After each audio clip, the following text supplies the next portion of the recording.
Hey, this is Anney. And Samantha. And welcome to Stuff Mom Never Told You, production of iHeartRadio's How Stuff Works.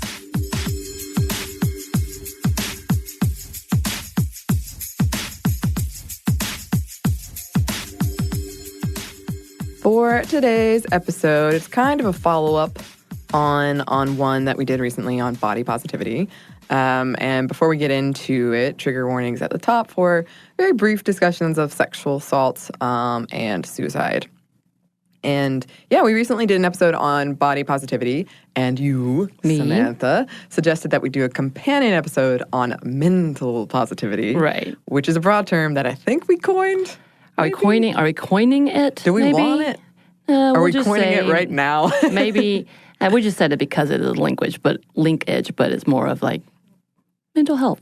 Mental health, yes. Just care, mental health and mental care. Yes. And it's a pretty broad term, but we're I guess talking about this in part because there is a lot going on in the world and in our personal lives. And it does seem like there's a lot of mental health issues impacting women, and how we take care of our mental health, something that is always good to discuss. Right. And how we can support each other. Right. I mean, it's been a rough few years for many non-binary and female-identifying population, and whether it's due to situations or just overall physical and emotional taxation due to the environment. Yeah. I've seen more and more of my really close and dear friends suffer without considering enough about their mental health. And when they do, and when I do, oftentimes we add on more guilt for actually taking care of ourselves. Yeah. And I say that again as I'm one of those that does this. Mm-hmm. And of course, I'm not trying to make this a self-help podcast necessarily. I'm not about that. I'm not a licensed therapist in any way. Mm-hmm. But I think there's something to be said to making sure you, our friends in this SMNTY world, and those around remember to give themselves or ourselves permission to care for ourselves and not forget that there is a lot of biological and mental reason as to why sometimes things just feel like it's too much. Yeah, absolutely. And one thing we wanted to discuss in this is depression. Right. So that's going to be kind of the linkage. So when we say mental health, we're talking about a broader term of depression, just an overall overwhelming feeling, as well as with anxiety, but I'm kind of linking it more to depression, the sadness, the giving up, the hopelessness.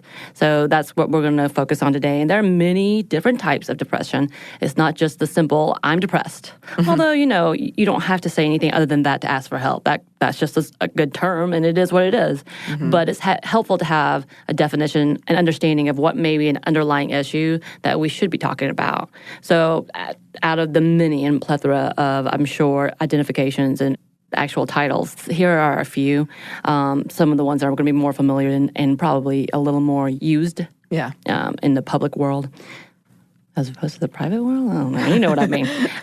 Major depressive disorder, which is a severe form of persistent depression. There's a feeling of loss of interest in activities or a general depressed mood, which has to be part of the diagnosis. So there's several symptoms and several criteria that it has to meet. And that's one of the big ones that people know. Mm-hmm. And it's very severe in its diagnosis.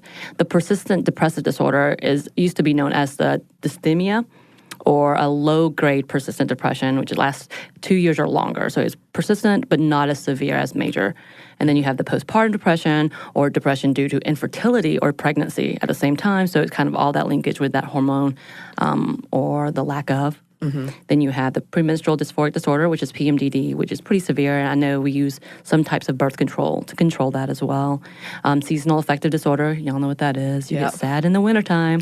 Atypical depression, which is not persistent, but a pattern of depressive symptoms. So things can happen, and you just constantly feel depressed here and there. It's not necessarily persistent. Mm-hmm. And sometimes when you have a good thing happen, you're like, hey, everything's fine now. But then you hit right back to, ugh. Right. And then you have the situational depression or stress response syndromes. Not necessarily a psychiatric diagnosis, but it can occur due to stressful life events or situations. I know that's pretty common for a lot of us. And as we're going through many a things, I think that's something to keep in mind. It's also important to know that people may have varying forms of depression, which can be diagnosed based on timing, types of symptoms, and actual chemical and biological differences in an individual.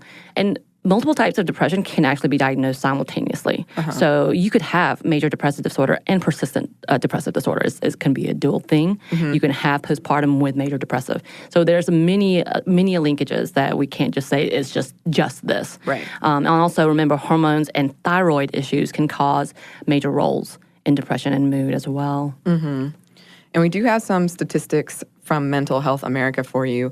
An estimated 12 million American women suffer from clinical depression annually. About 1 in 8 will develop it at some point in their lifetimes.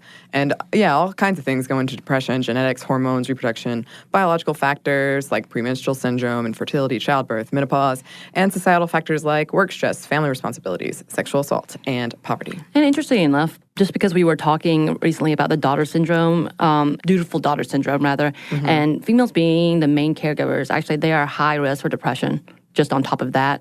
But even so, on top of that, if you're caring for a person who has dementia, it's twice as likely that you will be diagnosed with depression because of that stress level and the likelihood of isolation and in itself and just not able to cope and not being able to care for oneself. So I thought that was interesting to throw out there too. Right.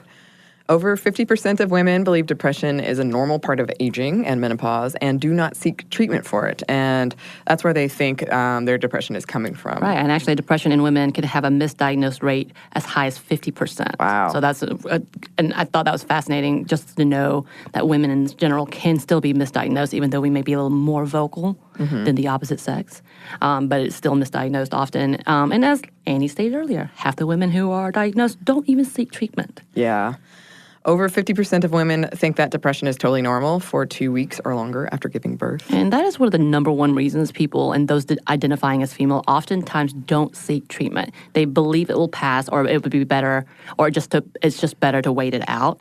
And oftentimes femmes will not recognize depression as being clinical. I think the term master depression is a reference to not feeling normal or like themselves, but not want to identify it as depression or being depressed. And there is a likelihood, like myself, I don't realize I'm going through a depressive episode until the physical signs actually come out. So my physical signs are fatigue and even muscle pains and over excessive need for sleep. It's a constant tiredness, which is fatigue. And it was noted sometimes that the actual feeling of sadness may not always be present. So I don't sometimes know that I'm sad. I just know my body's slowly shutting down. I've done this a lot. And even recently after concern, after the many of health concerns that I've had, you know, all the WebMD times I've told you about, I realized I was depressed. And I've done this throughout my life. This is something that I can look back on, you know, 2020 hindsight, and realize, oh, that was what's happening. I still sometimes can't even catch it until I'm in the middle of it, which is quickly accompanied by my guilt because there's nothing really wrong happening in my life, which is why I can't recognize why I'm feeling this fatigued and tired and nothing makes sense. I'm like, am I getting too much caffeine? I'm not getting enough caffeine. I think that happens a lot, that people don't see symptoms or don't recognize it or don't want to know it too. Yeah, I think the exhaustion is the one for me. If I'm suddenly like tired and I don't want to do anything, that's a pretty good sign. Right. So we do have some more for you listeners, but first we're going to pause for a quick break for a word from our sponsor.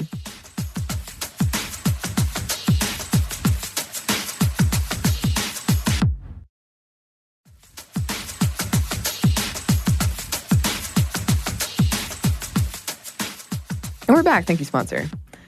And we're back with something that I found out has an actual name, kind of. I love it. It's called the not as bad as fallacy. And we have talked about this before, for sure. And I bet a lot of you don't even really need us to define it. But it's generally when you feel like someone has it worse. So what right have you to voice your problems or complain? I used to say to a friend who always felt bad complaining about, quote, heavy quote, minor things, when he knew I had so much, quote, major stuff to complain about. And I used to always tell him, it doesn't make your problem less legitimate or your feelings less valid. Don't get trapped in that comparing game. Right. Comparing problems is not healthy or productive, although I can see some use for putting things in perspective now and again, but not like dismissing it or diminishing it. And we did talk about this a little bit in our trauma episodes, how women frequently don't report sexual assault because they feel their experience was not as bad as other women's. It's almost the opposite of one-upping. Right. For instance, if someone who has clinical depression compares their situation and their relatively, quote, lighter problems to someone who doesn't have depression and is managing better despite having, quote, heavier problems, they might not seek help.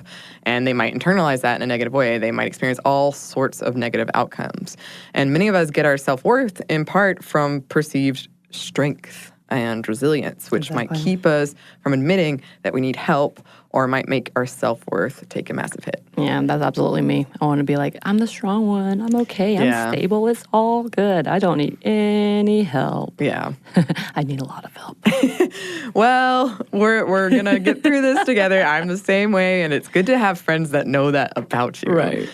We all handle problems in different ways, and they impact us in different ways. There is no absolute scientific method for measuring emotional suffering or pain. Yes, some problems are clearly worse in the scale of things, but we all know that, and that doesn't mean we should dismiss the smaller things. Being sensitive and aware about timing is important. But yeah, I don't see any problem.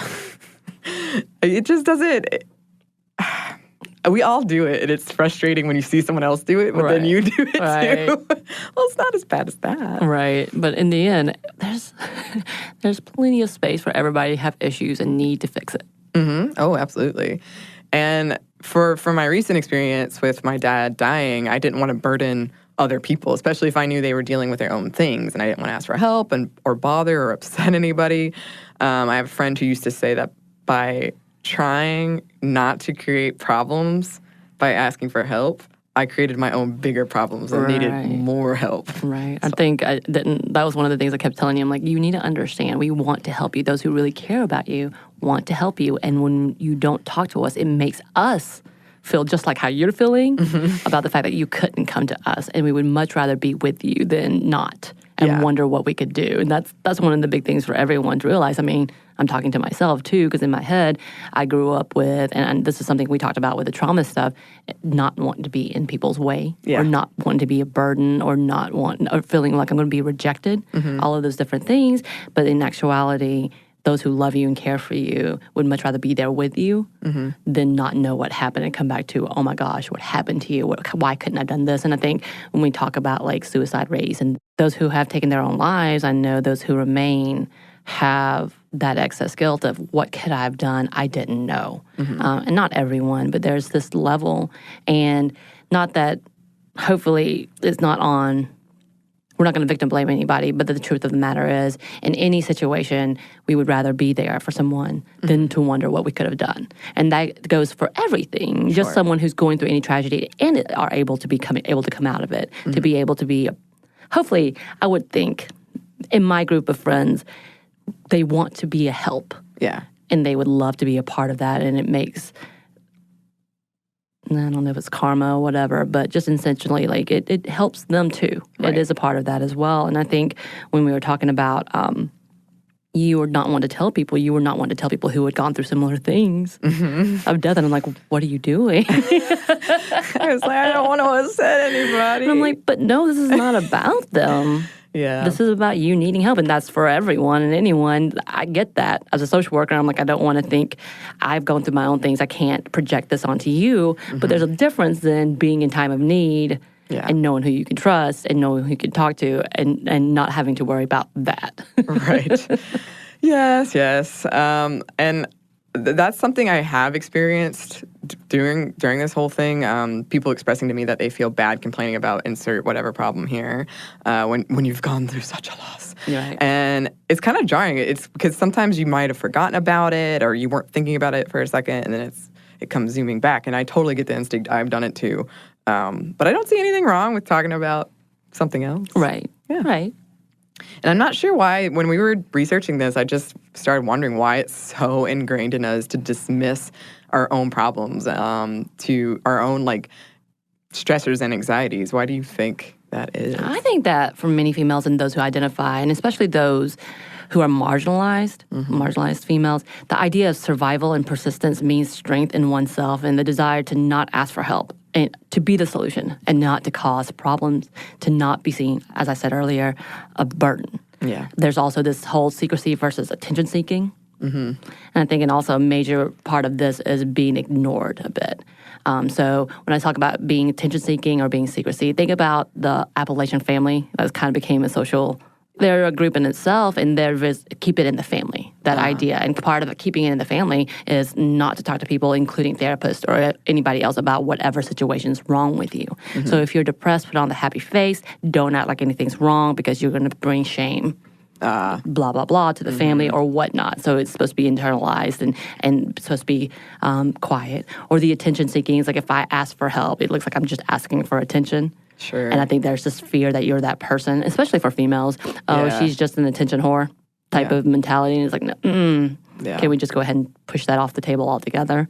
And I think, again, as I was talking about being ignored, we already talked about previously, and I know the episodes, many episodes of not believing women, doctors not believing women in general. As we stated earlier, women are misdiagnosed when it comes to depression, again, up to 50% of the time. So that may be a problem as well. If you actually do feel like there's something wrong and you just can't put a finger on it, aka I'm tired, I'm this, but it's not necessarily physical as much as mental health stuff, and it's not being believed that you're actually tired kind of personality, perhaps. That's one of the reasons you don't want to talk about it, because I'm just imagining things once again. Or we could talk about religion. I know we brought this up, and the idea that this all needs to be handled through faith and prayer.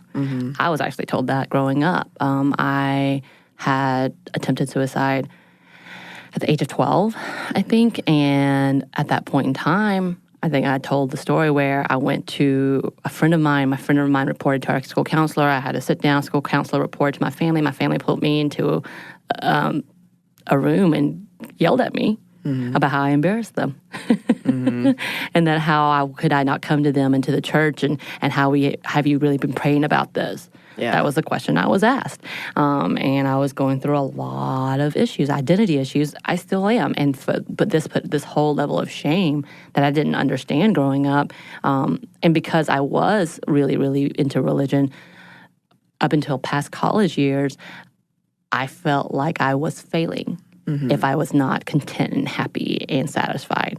And then the whole other part with that was, why isn't Jesus enough for me? And please don't get me wrong, once again, I think religion can be beautiful, and I think faith is beautiful, and I think people need it as a way of coping, and people believe it, and that's fantastic. But when it comes and overshadows other things, such as getting medical help or there's a problem. There's a problem there, and being taught that makes you want to ignore it because you don't want to bring shame on yourself because you don't have enough faith. And then I think also there's this whole fear of being listed or being labeled as crazy. Yeah. So going to a therapist, taking medication, doing any of these things, if you have a mental health disorder, then you are crazy. And that's not true. I mean, even now when we're talking about the shootings that have happened, and the first thing they label are mass shooters, right, mental health issues, and that's the only thing you really hear as a defense mechanism. Sure. Or a defense rather for them, it becomes this whole stigma of they were crazy.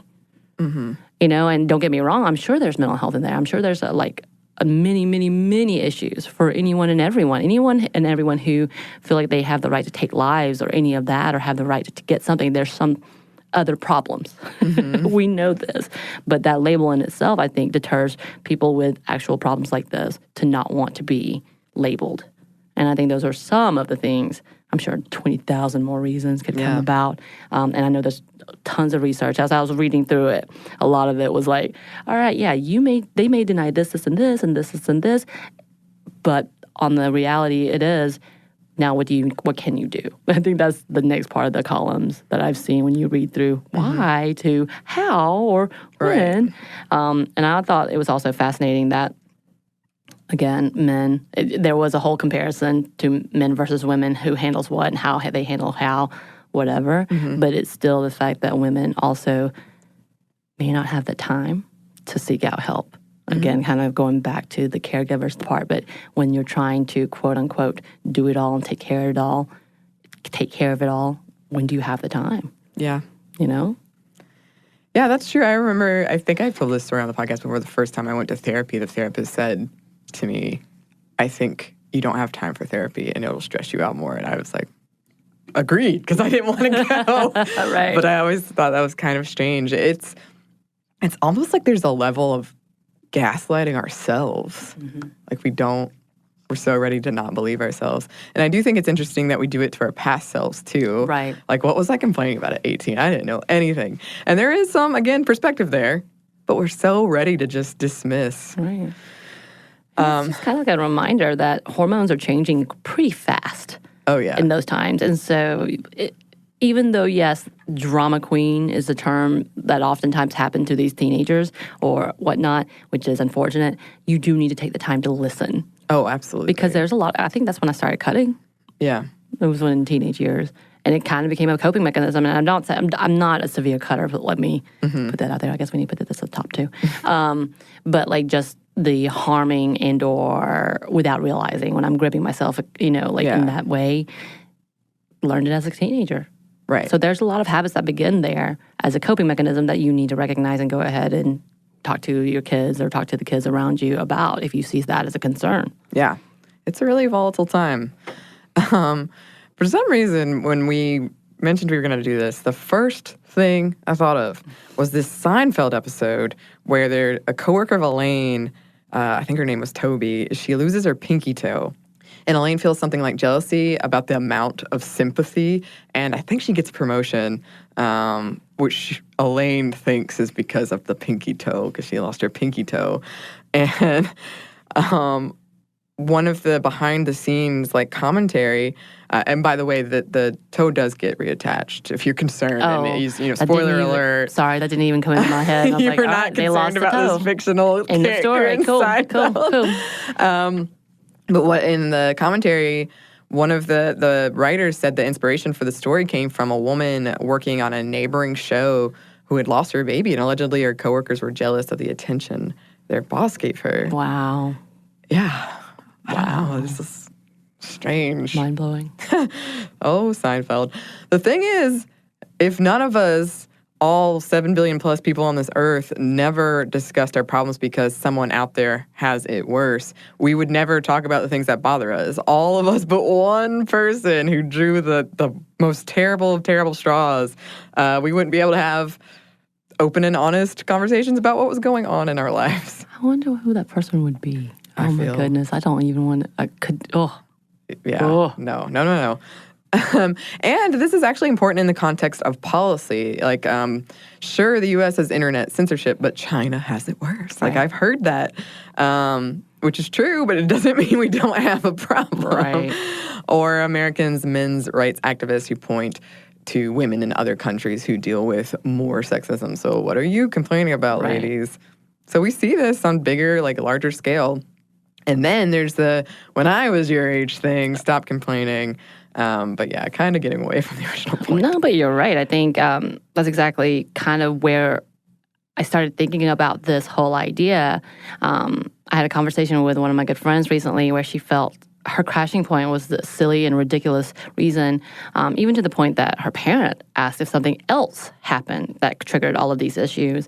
And she felt so weak and that she just couldn't understand why she, as an individual who has a great job, has a good family, a home, and everything seemed to be okay, why she felt like this and why she was being like this.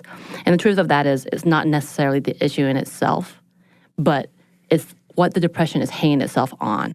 That's the statement that I wanted to make sure was said and heard, that I know this sounds very self-helpish. Depression in itself is its own monster. And sometimes we can't explain why it's there. It makes sense with death or loss and tragedy. But outside of that, the monster will use whatever weakness it may find in an individual to bring them down. Mm-hmm. And that's kind of the reminder. Depression exists and haunts some of us all the time. Yeah. At all times. And that's just how it is. It's how it's going to be forever. And then for some, it's situational. Mm-hmm. Or again, as we talked about, atypical. These things happen. You may just be a sad person in yourself. Mm-hmm. I think I'm more sad and cynical than anything else. Mm-hmm. And I have to pretend and play happy and bubbly when I have to play that role. And I can get it. But typically, I just want to be at my house and just silently stare at the screen and hug my dog. Just the whole idea of shaking it off or just letting it go is not a reasonable option. Yeah. Just like any ailment, there's not always a cure. Yeah. And I think you need to remember every day can be different. So one day is going to be rough. The next day may be okay. The next day may be All of these things happen, and we have flare-ups. And sometimes it's a great day, and sometimes it's an awful day, and sometimes you don't have a flare-up, but you have a flare-up every day, or you don't have one for months at a time. And I think that's the reminder that I want to talk about, is because we beat ourselves up so often because of A, B, C, and D. And it can be as easy as someone who has gone through hell and back coming back and saying, I've been blessed because I'm here, and ignoring that tragedy, kind of like Thor. Yeah. You know what I mean? Oh, you know I know. You know, I did that for you. I brought that back for you. Thank you. The idea that, oh yes, I lost all of these people. I've lost my pretty much planet. He lost half his planet. Yeah, he lost all of this stuff. But I'm still here. It's okay, and I'm going to keep fighting for another day. Yeah. And what happened? He became a glutton alcoholic. It's okay. The idea that you can find any reason to say, I'm doing this wrong, or I shouldn't be doing this. But those are the times that when you start ignoring things, bigger issues happen. And I think for me, the idea of trying to hold it together, and then you fall apart and you see only one solution, which is, by the way, sometimes haunts you. As a person who have suicidal tendencies at times, and I have to check myself, it's always kind of there. Yeah. And this is super serious, and I apologize. I know this is one of those things that I'm like, I think it's necessary. It's always lingering. So having a breaking point, even though you have to remind yourself, and hopefully you're in a good mental state to say, tomorrow will be different. Things do change. It will not always be like this. At that moment, you may not remember that. You know what I mean? Oh, absolutely, yeah. And I think it needs to be a reminder that depression is an entity in itself. And it's not just because, it's not necessarily just because something is happening. And so you need to be careful and be able to talk and have your support system and be able to do all these things, which we're going to talk about more later. But I did want to bring that out, that it is a thing. Depression is a thing. It is a categorical thing that is not necessarily seen, but definitely felt and definitely there in existence on its own. It's like you come in with the MCU reference, and then I come in with the Harry Potter reference, because the Dementor. Yes. It's just... Yes. And it clings to everything. The negativity of your life. Everything. All right. I love how our positivity episodes are always a bummer. But we do have some advice for you. But first, we have one more quick break for a word from our sponsor.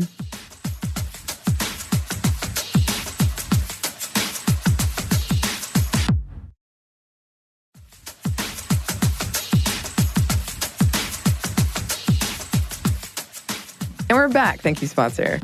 Okay, so advice. Yeah. Yeah.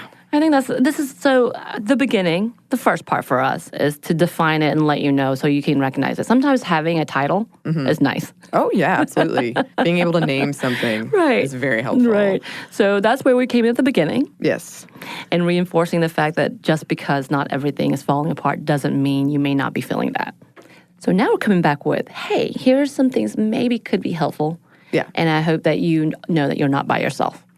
Right, because this advice is actually primarily for other people in your life. Right.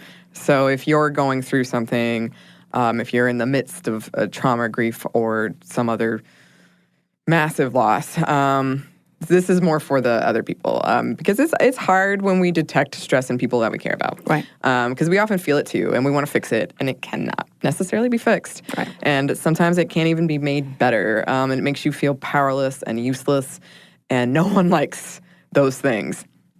It makes you face the randomness of life and your own lack of control, and that's why we feel so uncomfortable and inadequate, or a lot of us feel that way, I would imagine. I think it also makes you feel incomplete. You don't feel whole anymore. And when you lose a loss of self, a loss of a bit of who you wish you were or who you once were, there's a whole identity crisis in that. So that people need to recognize that, even though you're like, but what about? But there's still that whole trying to piece it back together. So you have to be careful in dismissing all of those things from other individuals. Yeah. And if you feel like you don't know what to say or do, don't let that stop you from reaching out. Everyone almost everyone feels that way. Right. And this is one of those moments where you just come in and say, what do you need? It's okay to ask. Mm-hmm. And they may not give you a straight answer, but sometimes that non-answer helps too. Yeah. And I think that's the best way you can do it. Just come in and say, I don't know how you're feeling. I don't know how you handle, and I don't know what your coping mechanism is, but what is it? And let me see if I can help you. What do you need from me right now? What can I do? Mm-hmm. And listening Yes. is always a good one. Don't avoid the subject if it comes up. Don't force someone to talk about it either. Get comfortable with silence. Get prepared. Be prepared to witness pain and having no solution for it. And don't really try to offer one because, again, it's not necessarily. You can give, like, tomorrow will be better, or you can do things like that. And I say this as someone who's in the midst of grief. Grieving folks can be a little weird, and they're all different. So you might feel unappreciated because the other person doesn't have the energy to contribute to the relationship in the same way. I feel like I was just kind of wandering around aimlessly, and I would just forget. I'd be in the middle of a conversation, I would just forget.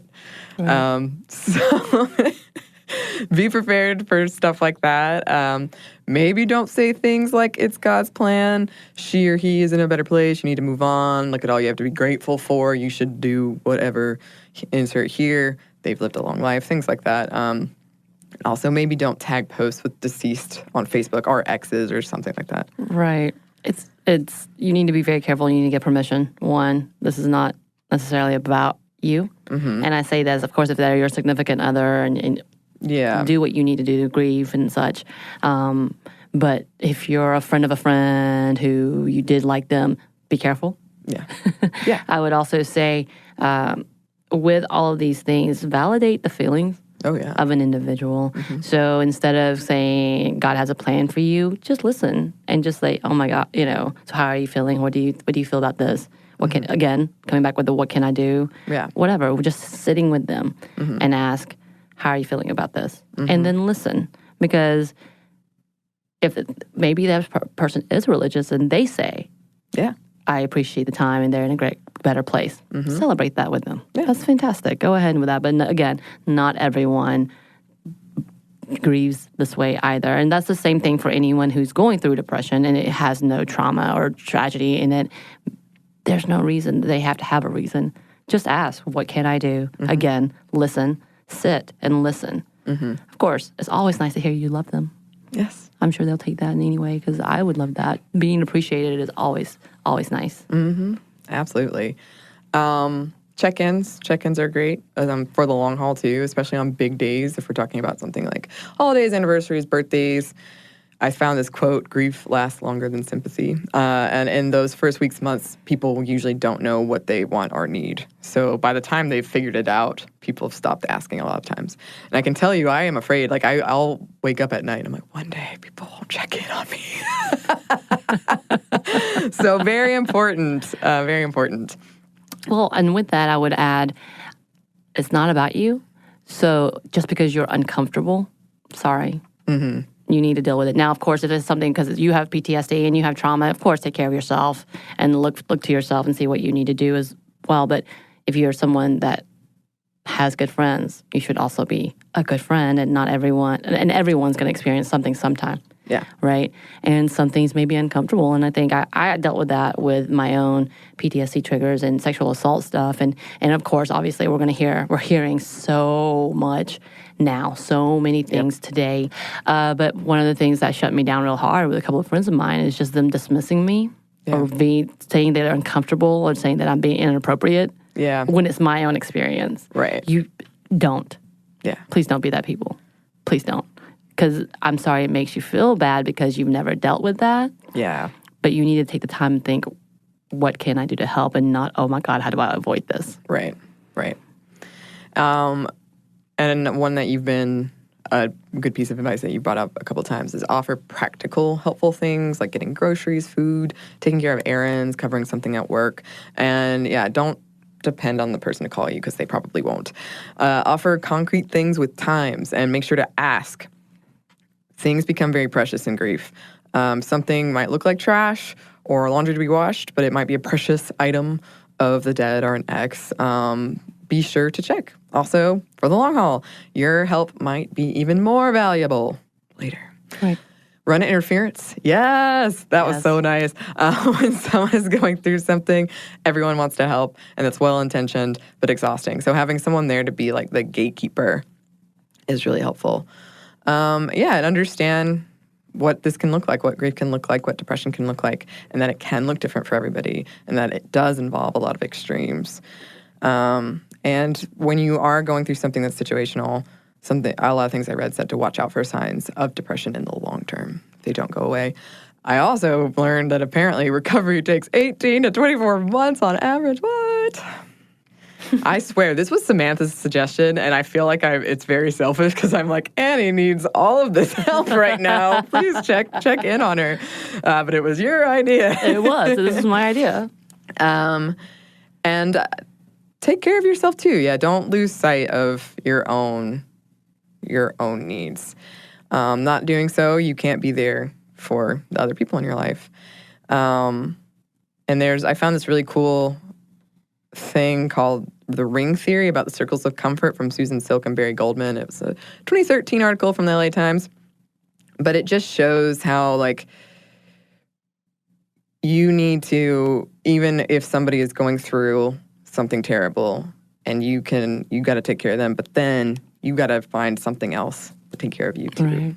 And I think I'm going to come back with, as we're talking about people who are struggling through depression and just any level of depression, whether it's situational, whether it's atypical, whether it's postpartum, whether it's major depressive disorder, as I said, I think you have to be able to recognize other people need you. And sometimes those are the strongest, they're the ones that need you the most. And I think that's kind of been one of those selfish things for me as well, because I do this as a living, as a social worker, and my coworker, she is the strength of her family. I'm in awe of all the things she does, and she needs to be checked up on. And I know for her, if she listens to this, love you, she is willing to take the help, but doesn't ask for it. She tries to distance herself, but it's hard when it's maybe family or when maybe it's just your job and you have to deal with it. If you're struggling with emotion or lack of a relationship or because of a relationship, these are so many things. Those who seem to be the strongest that do all of these things, make sure you're checking in on them, because those are also the same people who need that help, and sometimes you never know what's happening with their lives. They may be the loud, genuinely kind, bubbly people, but there's so many things that they're struggling with that you don't see. Same thing with anybody actually has depression and you just don't see them for a while. Check in. Yeah. Please check in. For those of you who are struggling and you see the signs for yourself, you know your body. That's the good news. Listen to your body. Listen to your body when you know that you need some help. Listen to your body when you know that there's something not quite right. And we're not talking, once again, not necessarily about situational things, but just things that are happening internally that you don't realize is happening.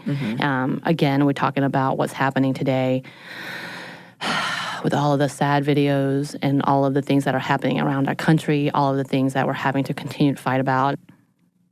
Recognize that you may be taking on more than you know, especially those who have higher levels of empathy. You're taking on a lot more than you know. Those who have high levels of anxiety and jobs such as nonprofit jobs that go and work in a really high-stress area, some of law enforcement as well as emergency responders, all of those people, they really need to be checked up on as well. We talk about 911 operators. That's someone that doesn't get talked to a lot. You're talking about teachers who are coming in that you may not understand what's happening in their lives right now. But be aware. Be aware of what's around you, as well as, again, listen to your own body. This is a really rough time. We're upbeat on the show. We are. But the good news is, on top of that it is being more accepted. There are things out there that you can do, just going beyond just therapy, which is costly and very privileged abilities. There's a lot of organizations out there we talked about previously that help fund for therapy, as well as there's organizations that work with young children who have lost family members or parents. You have organizations that work with vets with doggies. Service dogs. Oh my goodness, y'all. Service animals. Doggies. Vets with doggies. Oh, I just saw a video about this. It was fantastic. Okay. But all of these things, and there are resources out there. Get your good, turn off your brain movies. Find those. Find those times with your good friends when you're sitting and doing nothing and venting about whatever you need to. Find the times to be with your family that if you have a good relationship, just get a good hug. Yeah. It's nice to have a nice hug. Do you want a hug, Samantha? I have some really good friends that are really good huggers. Like, I will personally, like, seek them out and be like, I need a hug right now. And there's just a few people who just, they can squeeze you really well. They but know just what they're stuff doing. like that. There are things accessible, and just being kind and to yourself and to another. I think that's important. I'm done now. Be kind. Be kind. Yeah, I think this brings us to the end of our episode on mental positivity. And yeah, for anyone out there who's listening and this is something that resonates with them, just know that you are not alone. You're not alone. Nope. And you are loved. You are. And we would love to hear from you. Oh, yes, we would love to be loved. Yes, we would. You can email us at stuffmediamomstuff@iheartmedia.com. You can find us on Twitter at momstuffpodcast or on Instagram at stuffmomnevertoldyou. Thanks, as always, to our super producer, Andrew Howard. Andrew, we love you too. And thanks to you for listening. Stuff Mom Never Told You is a production of iHeartRadio's How Stuff Works. For more podcasts from iHeartRadio, visit the iHeartRadio app, Apple Podcast, or wherever you listen to your favorite shows.